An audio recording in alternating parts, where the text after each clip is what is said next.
सुन्दररेचाको बाढीको अवस्था। सुन्दररेचा नगरपालिकाको सिमानामा थुप्रै खोलाहरू पर्दछन्। यी खोलाहरूको छेउछाउ धेरै मानव बस्तीहरू रहेका छन्। वर्षेनी मनसुनको समयमा बाढी र डुबानको जोखिम उच्च रहकाले नगर विपद व्यवस्थापन समितिको नेतृत्वमा तथा लुमन्ती आवासको लागि सहयोग समूहको प्राविधिक सहकार्यमा सुन्दररेचा नगरपालिका विपद तथा जलवायु उत्थानशील योजना 2082 र नगर विपद जोखिम न्यूनीकरण रणनीति कार्ययोजना 2082 देखि 87 योजनाहरू तयार गरिसकेको छ। यस दस्तावेजको आधारमा आज हामी चर्चा गर्नेछौँ बाढीको। यस दस्तावेजमा विभिन्न प्रकोपहरू पहिचान गरी प्रकोप स्तरीकरण गर्दा पहिलो स्थानमा पशु बाली रोग, दोस्रोमा सडक दुर्घटना, तेस्रोमा बाढी, चौथोमा जनावर आतंक, पाँचौंमा खडेरी, छैटौंमा सर्पदंश, सातौंमा हावाहुरी, आठौंमा आगलागी, नवौंमा विद्युतजन्य दुर्घटना, दशौंमा महामारी र 11-12मा क्रमशः चट्याङ र शीतलहरहरू रहेका छन्। नगरपालिकाका 12वटै वडालाई समेटिएर नगर स्तरीय प्रकोप स्तरीकरणलाई हेर्दा पहिलो नम्बरमा पशु बाली रोग रहेको छ भने तेस्रो नम्बरमा बाढी डुबान रहेको देखिन्छ। सबै वडामा बाढी प्रकोपको रूपमा पहिचान भएको छ। वडा नम्बर 1, 2, 4 र 5मा पहिलो प्रकोपको रूपमा रहेको छ भने अन्य वडाहरूमा पनि प्रकोपहरूको स्तरीकरणमा विभिन्न स्थानमा परेको छ।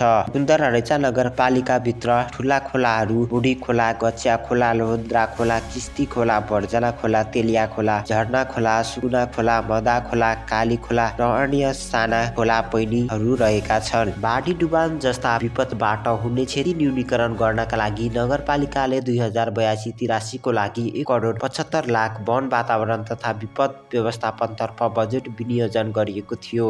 त्यति मात्र नभएर वर्षेनी रूपमा प्रदेश सरकार, सङ्घीय सरकार र विभिन्न सरोकारवाला संस्थाहरूसँग समन्वय गरी विपद व्यवस्थापन र जोखिम न्यूनीकरणका गतिविधिहरूमा स्रोत र सेवाको परिचालन गर्दै आइरहेको छ। तर पनि त्यसको न्यूनीकरण गर्न सकिएको छैन। विभिन्न प्रकोपहरूबाट सिर्जित विपदका कारण पालिकाभित्र 294वटा निजी तथा आवासीय भवनहरू क्षतिग्रस्त भएका थिए। अझै पनि 1767 घरधुरी उच्च जोखिममा रहेका छन् भने 394 घरधुरी तत्काल स्थानान्तरण गर्नु आवश्यक रहेको देखिन्छ। विशेष गरी मनसुनको समय जेठ, असार, साउन र भदौ महिनामा मनसुन बढी सक्रिय रहने भएकाले अत्याधिक मात्रामा वर्षा हुने, खोलामा बाढी आउने, डुबान हुने गर्दछ, जसबाट वर्षेनी रूपमा जनधनको क्षति व्यापक रूपमा भइरहेको छ। वडा नम्बर 1 हरैचामा रहेको खदम खोला र उल्टी पैनीको कारण 2075 देखि 2081 सम्ममा 4 जनाको मृत्यु साथै बाटो, पुल, जग्गा कटान र 2 घर पूर्ण क्षति भएको थियो। वडा नम्बर 2 मजुवा टोल र पथरघाटा टोलमा 2072 सालदेखि 2080 सालसम्ममा 4 जनाको मृत्यु र करिब 45% बालीमा नोक्सानी भएको देखिन्छ। वडा नम्बर 3 मा खोलाले शेषनारायण टोल, रेड क्रस र रोचनी टोलमा गरी 25 बिघा कटान गरेको र 8 घर विस्थापित भएको भेटियो। वडा नम्बर 4 र 5 मा रहेको बुढी खोलाले 2074 सालदेखि 2081 सालसम्ममा 8 जना मानिस बगाएको, जसमध्ये 2 जनाको मृत्यु भएको, 1 जनालाई उद्धार गरेको थियो र 5 जना बेपत्ता भएको थियो। खोलाले वडा नम्बर 4 मा रहेको झोलुङ्गे पुल, सृजनशील आधारभूत विद्यालय, मन्दिर क्षति गरेको र 25 घर पूर्ण क्षति गरेको थियो। 2078 सालको तेलिया खोलाको बाढीमा परि सिटी सफारी सहित 1 जना मानिस बेपत्ता भएको थियो। साथै ती खोलाले सरस्वती आधारभूत विद्यालय वर्षेनी कटान गरिरहेको छ। वडा नम्बर 5 लाठी झोरा, गोर्खाली टोल र नयाँ वृन्दावन टोलमा गरी जम्मा 7 जनाको मृत्यु भएको थियो। साथै फोकल्यान्ड टापु, लाठी झोरा, गोर्खाली टोल गरी 109 बिघा कटान गरेको र 3 घर बगाएको थियो। वडा नम्बर 6-7 मा रहेको गच्या खोलामा 3 जनाको मृत्यु भएको थियो। साथै 8 घर बगाएको र 5 बिघा कटान गरेको भेटियो। वडा नम्बर 7 कल्याण टोलमा 1 जनाको मृत्यु भएको थियो। 2080 सालमा गच्या खोलामा डुबेर